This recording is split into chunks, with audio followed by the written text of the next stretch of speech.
ನಮಸ್ಕಾರ. ಸಂವಿಧಾನ 2ರ ವಿಡಿಯೋಗಳು ಈಗ ಆಲ್ರೆಡಿ ನನ್ನ ಯೂಟ್ಯೂಬ್ ಚಾನಲ್ನಲ್ಲಿ ಸ್ಟ್ರೀಮ್ ಆಗ್ತಾ ಇದ್ದಾವೆ. ಯೂನಿಟ್ 1ರಲ್ಲಿ ಈ ವಿಡಿಯೋನ ನಾನು ಮಾಡಿರಲಿಲ್ಲ. This video was not covered in those notes. Comment ಸೆಕ್ಷನಲ್ಲಿ ಸುಮಾರು ಜನರು ಆಫೀಷಿಯಲ್ ಲ್ಯಾಂಗ್ವೇಜ್ ಮೇಲೆ ಒಂದು ವಿಡಿಯೋ ಮಾಡಿ ಸರ್ ಅಂತಕ್ಕಂಥ ವಿಷಯವನ್ನು ನನಗೆ ಕಮೆಂಟ್ ಮಾಡ್ತಿದ್ರು, ಫೋನ್ ಮುಖಾಂತರ ಹೇಳಿದ್ದರಿಂದ ಸಿಂಪಲ್ ವಿಡಿಯೋ, ಇದರಲ್ಲೇನಂತಹ ಕಾಂಪ್ಲಿಕೇಶನ್ ಏನಿಲ್ಲ. ಆದರೆ ಇದರ ಹಿಂದಿನ ರಾಜಕೀಯ ಸಂವಿಧಾನ ಸಮಿತಿ ಇದರ ಬಗ್ಗೆ ತೆಗೆದುಕೊಂಡಂತಹ ನಿಲುವುಗಳು, ಅಲ್ಲಿದ್ದಂತಹ ವ್ಯತ್ಯಾಸಗಳು, ಅದು ಒಂದನ್ನು ನೀವು ಪುಸ್ತಕದಲ್ಲಿ ಕಾಣಲಿಕ್ಕಿಲ್ಲ. ಅದನ್ನು ಫೋಕಸ್ ಮಾಡಿಕೊಂಡು ನಾನು ಇವತ್ತಿನ ಈ ವಿಡಿಯೋನ ನಿಮ್ಮ ಮುಂದೆ ತರ್ತಾ ಇದ್ದೀನಿ. This is pertaining to constitution 2 unit 1.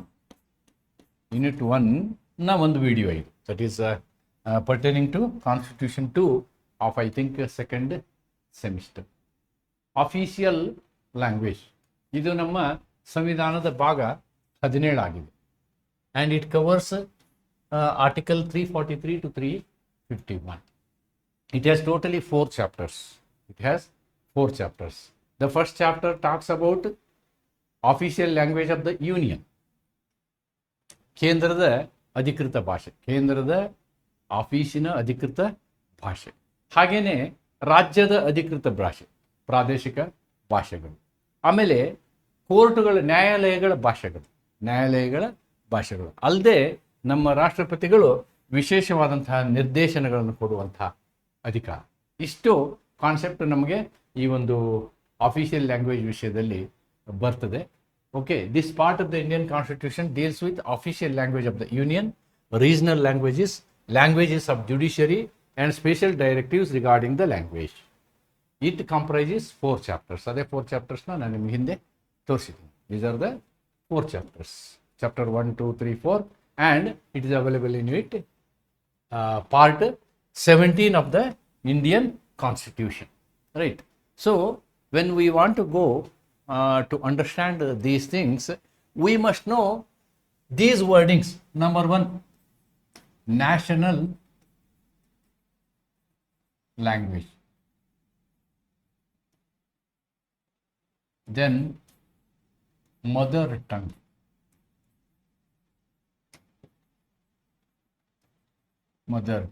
Then language of representation.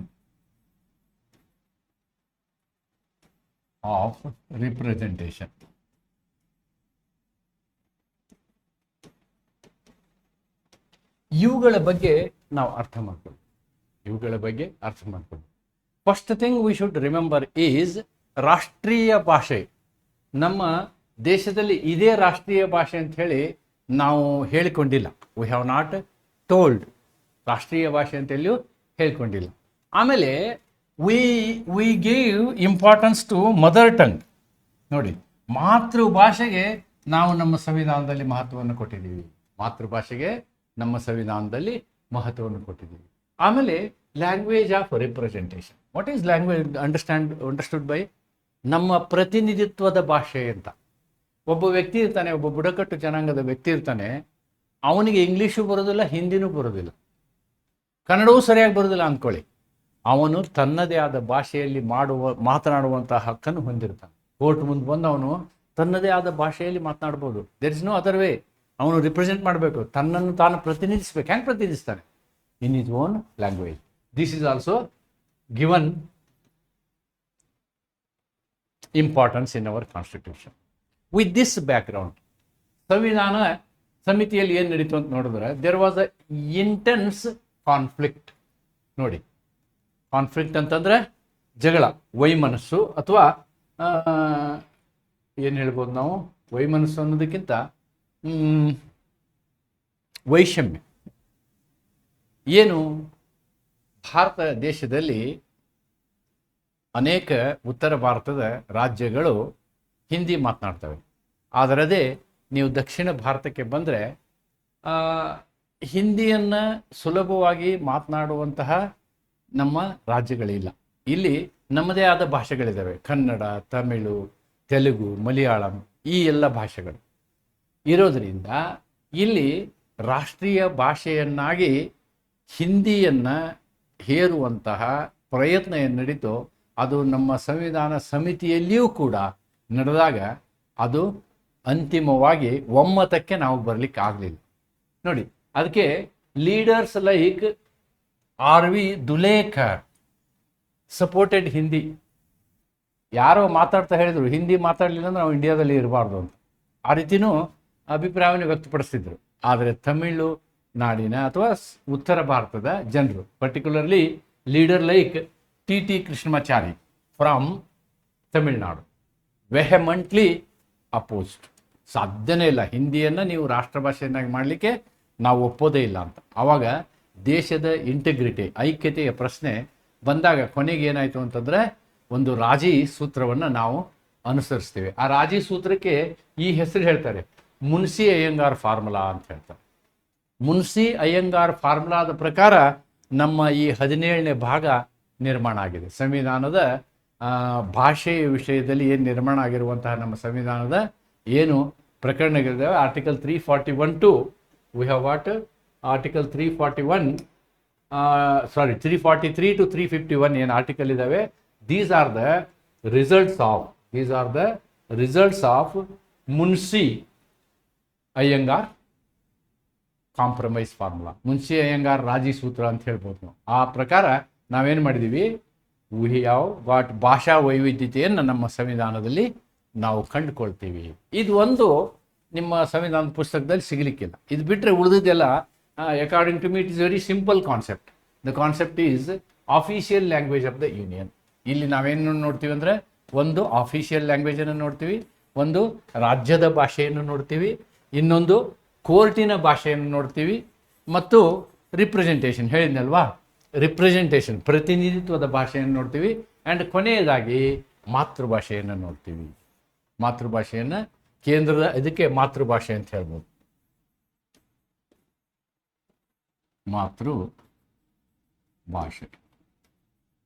ಮಾತೃಭಾಷೆ ಅಂತಕ್ಕಂಥದ್ದನ್ನು ನಾವು ಇಲ್ಲಿ ಅರ್ಥ ಮಾಡ್ಕೊಳ್ಳಿಕ್ಕೆ ಪ್ರಯತ್ನ ಮಾಡ್ತೀವಿ.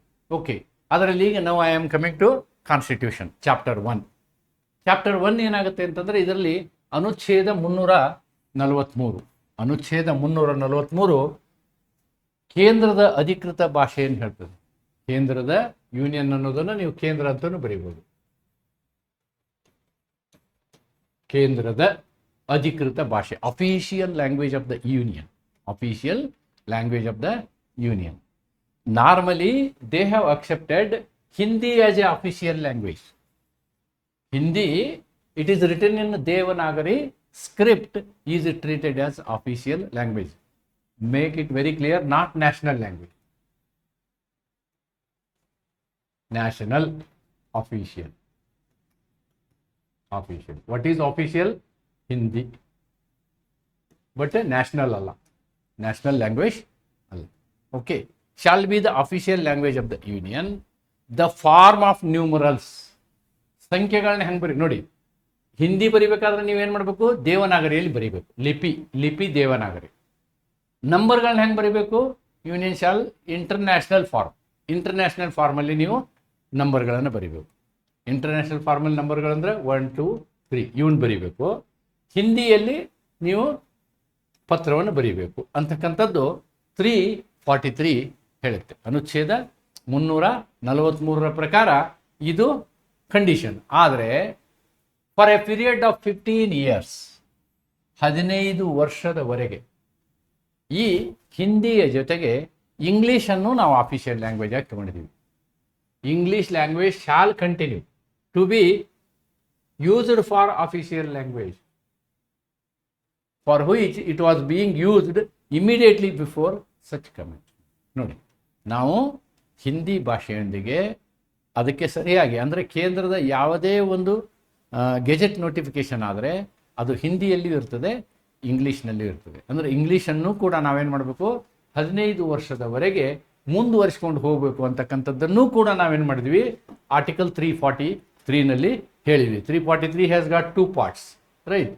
Then there is a third part also. Even after the spared period of 15 years, 15 ವರ್ಷ ಕಳೆದ ನಂತರ ಸಂಸತ್ತಿಗಿನ್ನೂ ಅನಿಸಿದರೆ parliament may by law provide, ಸಂಸತ್ತು ಕಾನೂನು ಮಾಡುವ ಮೂಲಕ ಏನು ಮಾಡ್ಬೋದು, ಇಂಗ್ಲೀಷನ್ನು ಮುಂದುವರಿಸ್ಕೊಂಡು ಹೋಗ್ಬೋದು. Or Devanagari form of numerals for such purposes as may be specified. ನೋಡಿ, ಈ ಇಂಗ್ಲೀಷ್ ಅಕ್ಷರಗಳನ್ನ, ಅಂಕಿಗಳನ್ನು ನೀವು ದೇವನಾಗರಿ ಅಂಕಿಯಲ್ಲಿ ಬದಲಾಯಿಸ್ಬೋದು. ಬಟ್ ಇದನ್ನೆಲ್ಲ ಮಾಡ್ಬೇಕಂದ್ರೆ ಏನು ಮಾಡ್ಬೇಕು ನೀವು, you have to do it by law. ಅಂದರೆ ನಾವು ಈ ಒಂದು ಕಾನೂನು ಮಾಡುವ ಮೂಲಕ, ಸ್ವಾತಂತ್ರ್ಯ ನಮಗೆ ಬಂದಿದ್ದು, ಅದರ ಸಂವಿಧಾನ ಬಂದದ್ದು 1950. 1965ವರೆಗೆ ನೀವು ಇಂಗ್ಲೀಷನ್ನು ಕಂಟಿನ್ಯೂ ಮಾಡ್ಬೋದು.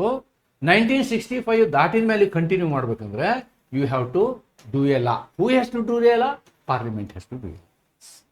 ಸಂಸತ್ತು ಕಾನೂನು ಮಾಡುವ ಮೂಲಕ 1965ರ ನಂತರವೂ ಕೂಡ ನೀವೇನು ಮಾಡ್ಬೋದು, ಇಂಗ್ಲೀಷ್ ಭಾಷೆಯನ್ನು ಮುಂದುವರಿಸ್ಬೋದು ಅನ್ನೋದನ್ನು 343ನಲ್ಲಿ ಹೇಳ್ತಾರೆ.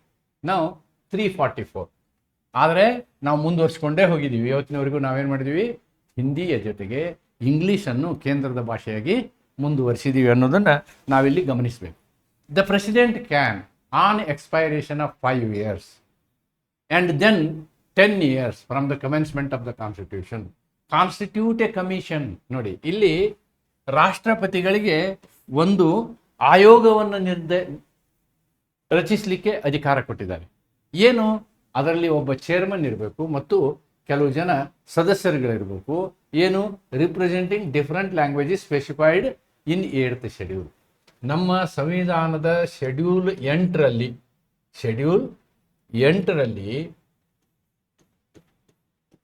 8ರಲ್ಲಿ ಏನು ಭಾಷೆಗಳನ್ನು ಗುರುತಿಸಿದೆವೋ ಆ ಭಾಷೆಯ ಜ್ಞಾನ ಇರತಕ್ಕಂತಹ ವ್ಯಕ್ತಿಗಳನ್ನು ಈ ಒಂದು ಆಯೋಗದ ಸದಸ್ಯರನ್ನಾಗಿ ಮಾಡಬೇಕು.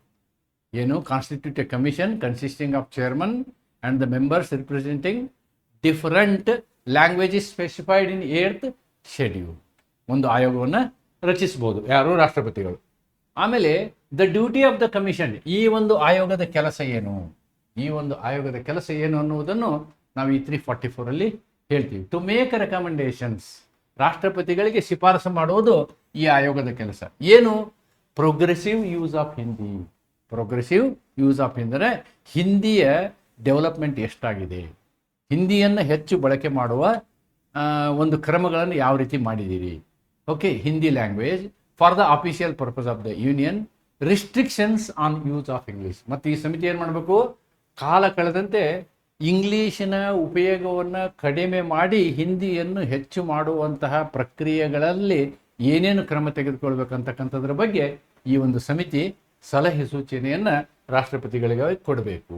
ಅಷ್ಟೇ ಅಲ್ಲ, ಎ ಕಮಿಟಿ ಆಫ್ ಪಾರ್ಲಿಮೆಂಟ್, ಒಂದು ಸಮಿತಿಯನ್ನು ನೇಮಿಸಬೇಕು. ಒಂದು ಆಯೋಗ ಬೇರೆ, ಒಂದು ಸಮಿತಿ ಬೇರೆ. There is a commission, also there is a committee. Committee of parliament members. ಇದರಲ್ಲಿ ಲೋಕಸಭೆ ಸದಸ್ಯರು ಇರ್ತಾರೆ, ರಾಜ್ಯಸಭೆ ಸದಸ್ಯರು ಇರ್ತಾರೆ. ಒಟ್ಟು 30 ಜನರ ಸಮಿತಿ ಇದು. ಎಷ್ಟು ಜನರದು, ಕನ್ಸಿಸ್ಟಿಂಗ್ ಆಫ್ 30 ಮೆಂಬರ್ಸ್, 30 ಜನರ ಸಮಿತಿ. ಅದರಲ್ಲಿ 20 ಜನ ಲೋಕಸಭಾ ಸದಸ್ಯರಿರ್ತಾರೆ, 10 ಜನ ರಾಜ್ಯಸಭಾ ಸದಸ್ಯರಿರ್ತಾರೆ. ಓಕೆ, ಇವರುಗಳನ್ನು ಚುನಾವಣೆಯ ಮೂಲಕ ಆಯ್ಕೆ ಮಾಡಬೇಕು.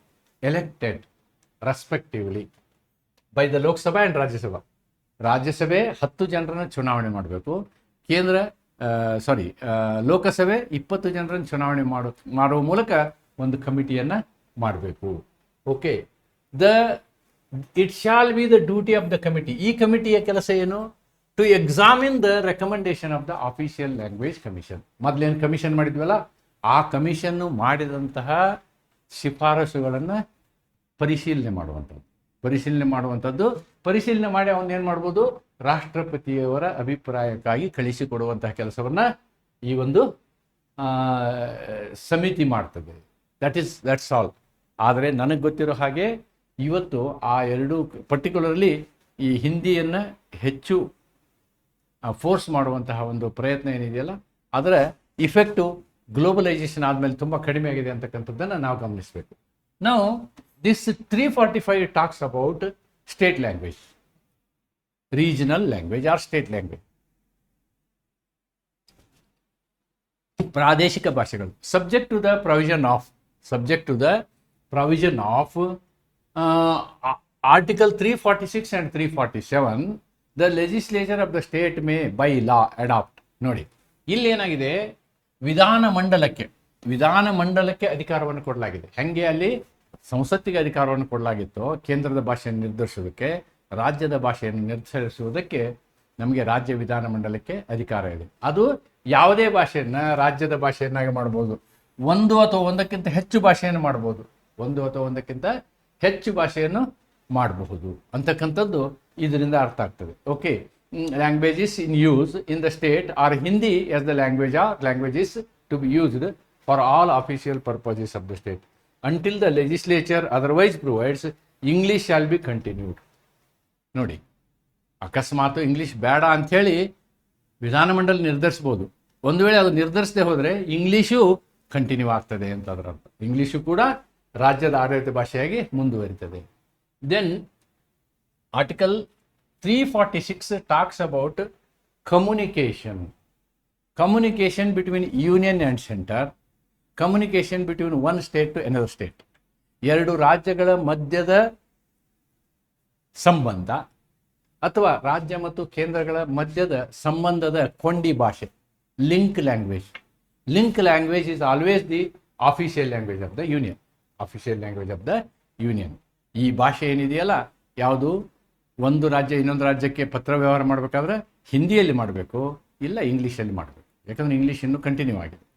ಒಂದು ರಾಜ್ಯದಿಂದ ಕೇಂದ್ರಕ್ಕೆ ನೀವು ಯಾವುದಾದ್ರು ಒಂದು ಕರೆಸ್ಪಾಂಡೆನ್ಸ್ ಮಾಡಬೇಕಾದ್ರೆ ಇಂಗ್ಲೀಷಲ್ಲಿ ಮಾಡಬೇಕು, ಹಿಂದಿಯಲ್ಲಿ ಮಾಡಬೇಕು ಅಂತಕ್ಕಂಥದ್ದು ಈ ಒಂದು ಸೆಕ್ಷನ್ನ ಉದ್ದೇಶ ಅನ್ನೋದನ್ನು ನಾವಿಲ್ಲಿ ಕಾಣ್ಬೋದು. Then comes 347 special provision relating to language spoken by section of the people of the state. ನೋಡಿ, linguistic minority, we have seen that linguistic minority in article 29-30. Article 29 and 30 talks about minorities. In that, linguistic minority also comes on a demand being made.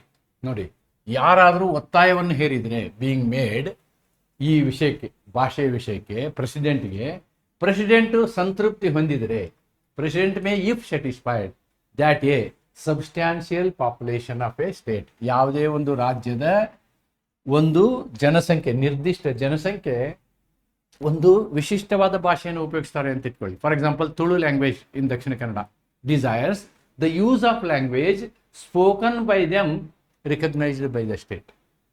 Direct that such language shall also be officially recognised throughout the state. ರಾಷ್ಟ್ರಪತಿಗಳು ಏನು ಮಾಡ್ಬೋದು, ಆ ಒಂದು ಭಾಷೆಯನ್ನು ಆ particular ರಾಜ್ಯದಲ್ಲಿ ಅದು official language ಅಂತ ಹೇಳಿ ಘೋಷಣೆ ಮಾಡಲಿಕ್ಕೆ ನಿರ್ದೇಶನವನ್ನು ಕೊಡುವಂತಹ ಅಧಿಕಾರ ರಾಷ್ಟ್ರಪತಿಗಳಿಗೆ ಈ ಅನುಚ್ಛೇದ ಕೊಡ್ತದೆ. According to article 347, president gets a power that if he satisfies that somebody will come to him and say, so many people we are speaking this language, so they want that language to be the official language of the state, then if president considers it positively, he can issue directions to the state to consider it as a official language of that state ಅಂತಕ್ಕಂಥದ್ದನ್ನು ನಾವು 347 ನಲ್ಲಿ ನೋಡ್ತೀವಿ. Then chapter 3 talks about language of the court and language of the act. Language of courts, language of acts, rules, etc. ನೀವು court ಮುಂದೆ ಏನು ಇವನ್ನೆಲ್ಲ present ಮಾಡ್ತಿರಲ್ಲ, ಇವನ್ ಯಾವ ಭಾಷೆಯಲ್ಲಿ ಪ್ರೆಸೆಂಟ್ ಮಾಡಬೇಕು ಅಂತಕ್ಕಂಥದ್ದು. Okay, until parliament by law otherwise provides, ಎಲ್ಲಿಯವರೆಗೆ ಸಂಸತ್ತು ಬೇರೆ ಕಾನೂನನ್ನು ಮಾಡುವುದಿಲ್ಲೋ ಅಲ್ಲಿಯವರೆಗೆ all proceedings of the supreme court shall be in English only. ಸರ್ವೋಚ್ಚ ನ್ಯಾಯಾಲಯದ ಎಲ್ಲ ವ್ಯವಹಾರಗಳು ಇಂಗ್ಲಿಷಿನಲ್ಲಿ ನಡೆಯತಕ್ಕದ್ದು. Then the authoritative text of bills, ನೋಡಿ, acts, ordinances, orders, rules, regulations, bylaws issued under the constitution or any law made by parliament of the state shall be in English language. ಈ ಎಲ್ಲವುಗಳು ಕಾನೂನುಗಳು ಎಲ್ಲವೂ ಕೂಡ ಏನಿರಬೇಕು, ಇಂಗ್ಲಿಷ್ನಲ್ಲಿ ಇರಬೇಕು ಅಂತಕ್ಕಂಥದ್ದು.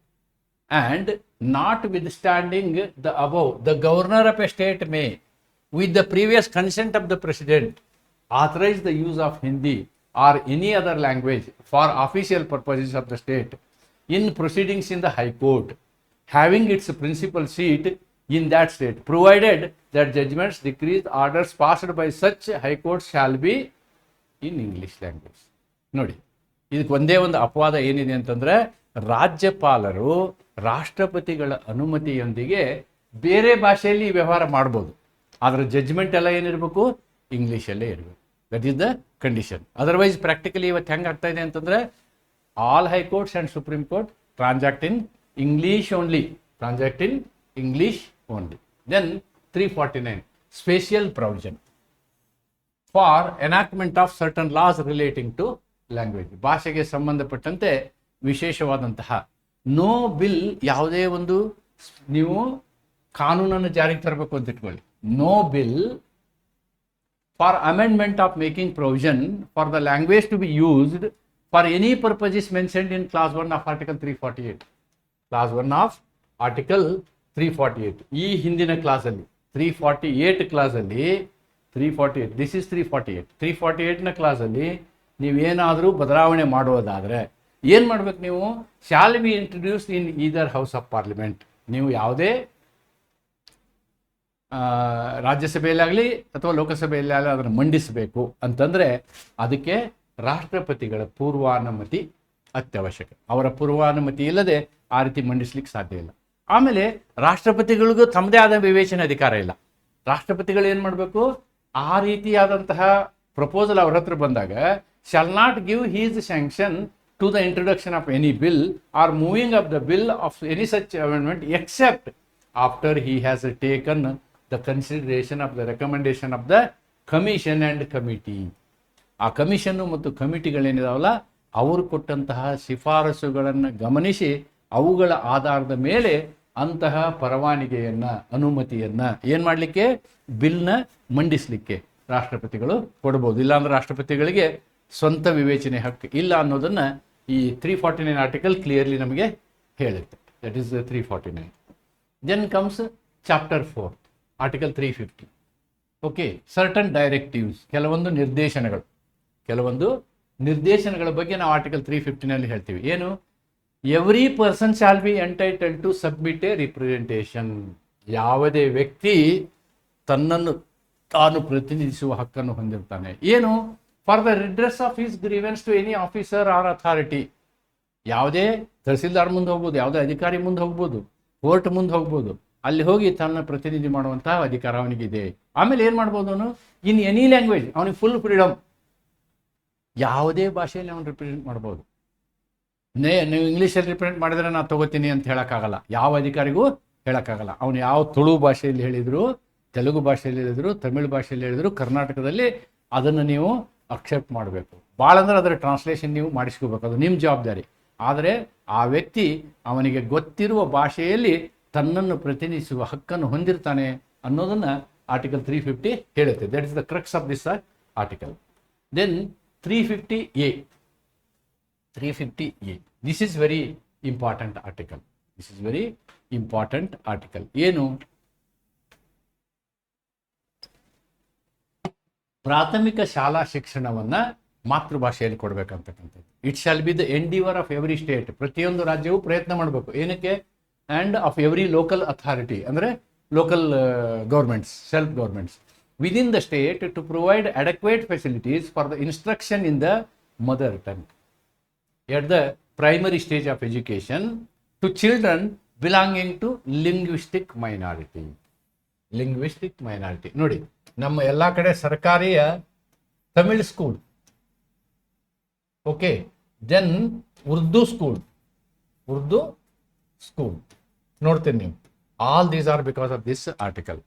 ಆ ಭಾಷೆ, ಮಾತೃಭಾಷೆ ಯಾವುದಿರ್ತದೆ ಅದೇ ಭಾಷೆಯಲ್ಲಿ ಶಿಕ್ಷಣವನ್ನು ಕೊಡುವಂತಹದ್ದು ಸರ್ಕಾರದ ಜವಾಬ್ದಾರಿ, ನಮ್ಮ ವ್ಯವಸ್ಥೆಯ ಜವಾಬ್ದಾರಿ. ಆದ್ದರಿಂದ ನಾವು ಈ ಅನುಚ್ಛೇದದ ಪ್ರಕಾರ ಯಾವುದೇ ರಾಜ್ಯ ಇರಲಿ, ಅವರು ಲಿಂಗ್ವಿಸ್ಟಿಕ್ ಮೈನಾರಿಟಿ ಇದ್ದರೆ, ಭಾಷಾ ಅಲ್ಪಸಂಖ್ಯಾತರಿದ್ದರೆ, okay, this article 350 capital A, then article 29, 30, all these recognise linguistic minority. Then article 350B, special officer to supervise the minorities. There shall be a special officer for linguistic minorities to be appointed by the president. ರಾಷ್ಟ್ರಪತಿಗಳು ಈ ರೀತಿಯಾದಂತಹ ಅಧಿಕಾರಿಗಳನ್ನು ನೇಮಕ ಮಾಡ್ತಾರೆ. ಏನು ಮಾಡ್ತಾರೆ? Linguistic ಮೈನಾರಿಟಿಯ implementation ಸರಿಯಾಗಿ ಮಾಡ್ತಾ ಇದ್ದಾರಲ್ಲ ಅಂತ ನೋಡೋಕ್ಕೆ. It shall be the duty of that special officer. ಏನು duty? To investigate all matters relating to safeguards provided for linguistic minorities, ಇವರುಗಳ ರಕ್ಷಣೆಗೆ under this constitution, and report the matter to the president upon these matters at such intervals as president may direct, and president shall cause all such reports to be laid before the house of parliament and state governments concerned. ಆ ಭಾಷೆಯ ಮಾತೃಭಾಷೆಯಲ್ಲಿ ವಿದ್ಯಾಭ್ಯಾಸ ನಡೀತಾ ಇದೆಯೋ ಇಲ್ಲ ಅಂತ ನೋಡುವಂತಹ ಒಂದು ಮೇಲು ಉಸ್ತುವಾರಿ ಸೂಪರ್ವೈಸರಿ ಕೆಲಸವನ್ನು ಈ ಸ್ಪೆಷಲ್ ಆಫೀಸರ್ ಮಾಡ್ತಾರೆ. ಲಿಂಗ್ವಿಸ್ಟಿಕ್ ಮೈನಾರಿಟಿ ಸ್ಪೆಷಲ್ ಆಫೀಸರ್ ನೋಡ್ತಾರೆ ಮತ್ತು ಅದರ ವರದಿಯನ್ನು ರಾಷ್ಟ್ರಪತಿಗೆ ಕಳಿಸ್ತಾರೆ. ರಾಷ್ಟ್ರಪತಿಗಳು ರಾಜ್ಯ ವಿಧಾನಮಂಡಲಗಳಿಗೆ ಮತ್ತು ಸಂಸತ್ತಿಗೆ ಆ ವಿವರವನ್ನು ತಿಳಿಸಿ ಅದು ಸರಿಯಾದ ರೀತಿಯಲ್ಲಿ ಇಂಪ್ಲಿಮೆಂಟ್ ಆಗುವಲ್ಲಿ ನೋಡ್ಕೊಳ್ತಾರೆ ಅಂತ ಹೇಳ್ಬೋದು.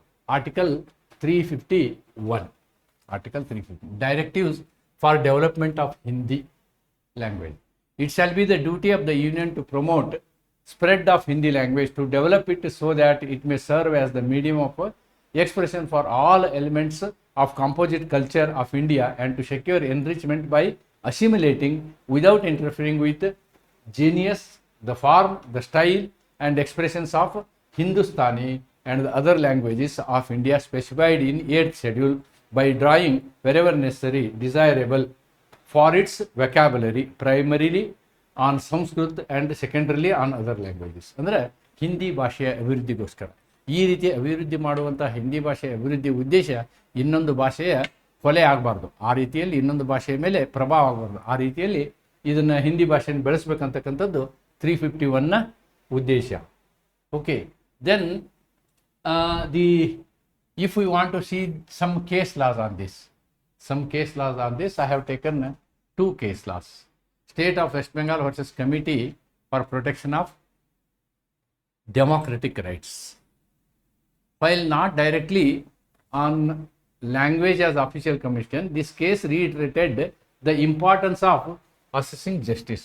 The right to approach courts and make representations in a comprehensible language is implicitly linked to the principle of justice and democratic rights. Although English remains the official language of the Supreme Court, this case highlights the general right of representation which the Article 350 touches upon for grievances. ಅಂದರೆ ಯಾವುದೇ ಒಬ್ಬ ವ್ಯಕ್ತಿ even supreme court ಹೋದರೂ ಕೂಡ ಅಲ್ಲಿ ನೀನು ಇಂಗ್ಲೀಷೇ ಬಳಸಬೇಕು ಅಂತ ಹೇಳೋಕ್ಕಾಗಲ್ಲ, ಅವನು ರಿಪ್ರೆಸೆಂಟೇಟಿವ್ ಲ್ಯಾಂಗ್ವೇಜಲ್ಲಿ ಅವನು ರಿಪ್ರೆಸೆಂಟ್ ಮಾಡ್ಬೋದು ಅಂತಕ್ಕಂಥದ್ದು ಇಲ್ಲಿ. ಬಟ್ ಸುಪ್ರೀಂ ಕೋರ್ಟಲ್ಲಿ ಏನಾಗುತ್ತೆ, ದೊಡ್ಡ ದೊಡ್ಡ ವಕೀಲರು ಇರ್ತಾರೆ, ಅವರು ಅವನ ವಿಷಯವನ್ನು ಅವನದೇ ಆದಂಥ ಭಾಷೆಯಲ್ಲಿ ತಿಳಿದುಕೊಂಡು ಕೋರ್ಟ್ ಮುಂದೆ ಪ್ರೆಸೆಂಟ್ ಮಾಡ್ತಾರೆ. ಆದರೆ ಅವನ ಭಾಷೆಯಲ್ಲೇ ಅವನು ರಿಪ್ರೆಸೆಂಟ್ ಮಾಡುವಂಥ ಹಕ್ಕು ಇದೆ ಅಂತಕ್ಕಂಥದ್ದನ್ನು ಈ ಪ್ರಕರಣದಲ್ಲಿ ನಾವು ಕಾಣ್ತೀವಿ. Then English medium students parent association versus state of Karnataka 1994 Karnataka case, ಇದು high court case. The case related to Karnataka government's order making Kannada the sole medium of instruction. ನೋಡಿ, ಕರ್ನಾಟಕ ಗೌರ್ಮೆಂಟ್ ಏನು ಮಾಡ್ಬಿಡ್ತು, ಕನ್ನಡನೇ ಉಪಯೋಗ ಮಾಡಬೇಕು ಅಂತ ಕೊಡ್ತು. The court held that parents have the right to choose medium of instruction. ನೋಡಿ, ಇಲ್ಲಿ ಪೇರೆಂಟ್ಸ್ಗೆ ಅಧಿಕಾರವನ್ನು ಕೊಡ್ತು. ಇದರಲ್ಲಿ parents this connects article 350A which mandates providing facilities for instruction in the mother tongue for linguistic minorities, implicitly recognizing the right to choose medium of instruction. ಅಂದರೆ medium of ಇನ್ಸ್ಟ್ರಕ್ಷನ್ನ choose ಮಾಡುವಂಥದ್ದು ತಂದೆ ತಾಯಂದರಿಗೆ ಅಧಿಕಾರ ಇದೆ ಅನ್ನೋದನ್ನು ನಾವು ಈ ಪ್ರಕರಣದಲ್ಲಿ ನೋಡ್ತೀವಿ. The supreme court later upheld this principle in various rulings emphasising the right of parents to choose medium of instruction. Medium of instruction ನೋಡಿ, ಕರ್ನಾಟಕ ರಾಜ್ಯ ಏನು ಹೇಳ್ತು, ಕಂಪಲ್ಸರಿ ಕನ್ನಡ ಕಲಿಬೇಕು ಅಂತ ಹೇಳ್ತು. ಆವಾಗ ಪೇರೆಂಟ್ಸ್ ಹೋದಾಗ ಪೇರೆಂಟ್ಸ್ ಇಚ್ಛೆ ಹೇಗಿದೆ, ಅವ್ರ ಮಕ್ಕಳು ಹೇಗೆ ಕಲಿಬೇಕು ಅಂತಿದೆ, ಅದಕ್ಕೆ ಪರವಾನಗಿ ಕೊಡ್ತು ಅಂತಕ್ಕಂಥದ್ದನ್ನು ನಾವು ಈ ಪ್ರಕರಣದಿಂದ ನೋಡ್ತೀವಿ. This is a Kannada version of that. Then Santosh Kumar versus secretary minister of home affairs government of India 2015 case. What is this case? The Delhi High Court observed that while Hindi in Devanagari script is the official language of the Union, mere knowledge of Hindi cannot be a condition for securing employment in the National Capital Territory of Delhi, especially when the Constitution permits the use of English for official purposes. This case reinforces the practical implications of Article 343 2 and 3 allowing for the continued use of English. ನೋಡಿ ಇಲ್ಲಿ ಏನಾಯಿತು ಅಂತಂದರೆ the condition was ನೀವು government employment ತೊಗೋಬೇಕು ಅಂದರೆ compulsory ನೀವು ಹಿಂದಿ ಬರಬೇಕು ಅಂತಕ್ಕಂಥದ್ದು. But court didn't agri.